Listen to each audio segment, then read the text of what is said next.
So within the motorsport industry, I'd say I've got multiple. Obviously, I started watching quite young with my dad when I was about 3 or so.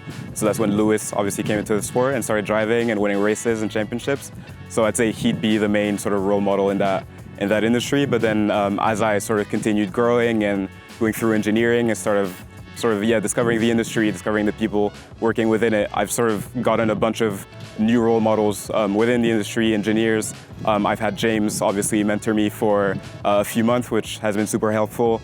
I've been able to meet a lot of other people from the industry, which has been great.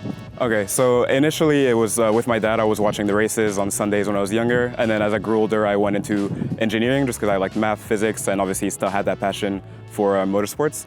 And then I went through a mentorship program with Mercedes, where I sort of got help from James in my applications and figuring out what I need to sort of make it into the industry. And in terms of setback, it's just mostly how competitive the environment is. Obviously, you have to sort of send out a bunch of applications, etc. But yeah, that's basically how it's going. So my specific role is going to be in vehicle dynamics and performance engineering. And so what inspired me to get into that is sort of my background as initially I used to race go-karts, and I still sort of do when I can. And so that sort of feeling that you get driving a go-kart, feeling how the dynamics of the vehicle sort of impact your performance, seeing when to brake, kind of dealing with the tire pressure, etc. It was always sort of what passionated me initially when I got into the sport. And so being able to sort of do that from the other side of the garage, looking at data and helping drivers go as fast as they can is sort of what passions me.